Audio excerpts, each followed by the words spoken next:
Hey guys, this is Gabe Dimock from the Baseball Rebellion. So today I'm going to do a breakdown of Dee Gordon's home run from last night, and this was, a story that none of us wanted to see. Very, very sad to hear about the passing of Jose Fernandez. Obviously, a big name, a big personality, especially in the Miami community, being Cuban, being someone who defected from Cuba attempted it multiple times, and I believe it was reported that he saved his mother's life when coming over, and so just a really interesting, young, vibrant personality that we're all sad to hear about his passing, and none of us really know exactly why these things happen, and there really are no words to talk about it, but I thought it was really cool to see the way that the Marlins handled the situation afterwards, the next game.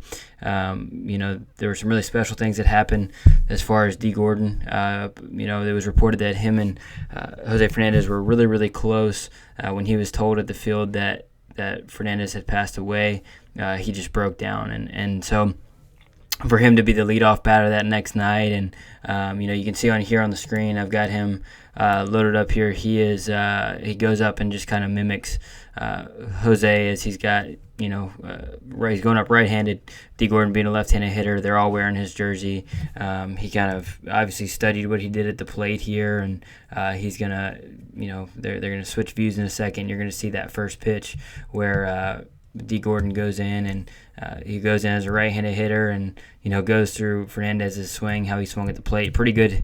Fernandez was actually a pretty good hitter for a pitcher, and so that was a really cool moment, just a really cool gesture, I thought, to start the game off. But then what happened next was kind of unbelievable, because this was Dee Gordon's first home run of the year. It was obviously, they were really close friends.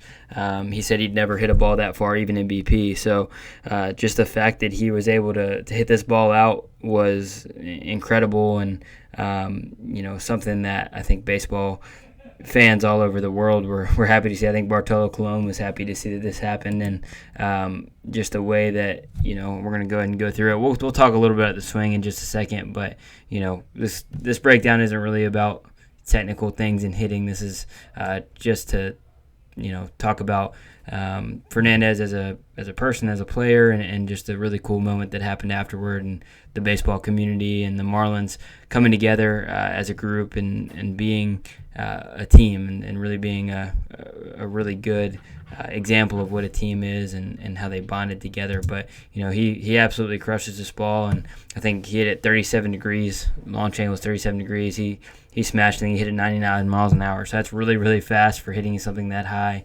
We'll switch over to the video where he does it again. You're going to see the reaction here as he is coming around the bases. So he just starts breaking down. You can see the emotion, the tears coming out of his eyes, and it was just a really cool thing to watch, and just to if you weren't tearing up a little bit or getting chills watching this, you may not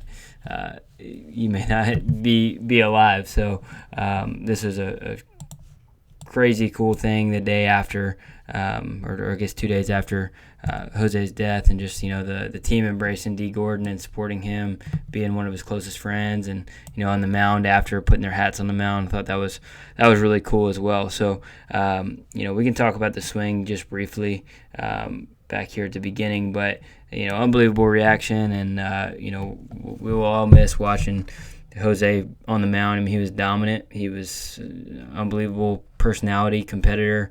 I think we were talking about it here in the office about how he wasn't old enough to have the pedigree of Roberto Clemente quite yet, but Clemente died in a tragic, kind of sudden way as well, in a plane crash, and it's a similar effect, especially on the Miami community, given the number of Cuban people who live there, and just the figure that Fernandez is in their culture and just in their community. So we're all gonna miss him, and all wonder what could have been.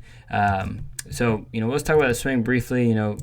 Gordon's more of a slappy hitter. He's not necessarily a power guy, but he went up here, and who knows what was going through his mind? Probably a million things. But he does a little double tap.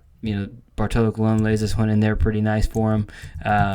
He looks a little pushy on that front side. You can see his hands kind of push forward a little sooner than we would probably like, but gets his barrel up behind the ball and uses his hips, turns most of the way, and again, he just smashed that ball really high. And when you want to hit it over the fence, even a small guy, if you're hitting it that high, that hard, it's probably going to go out. So I don't even really want to do a huge analysis, honestly, on the swing. We just wanted to talk about how cool of a moment that was last night, and just give our wishes to Jose's family and the the Marlins community and just the Miami community as a whole. Thanks for watching.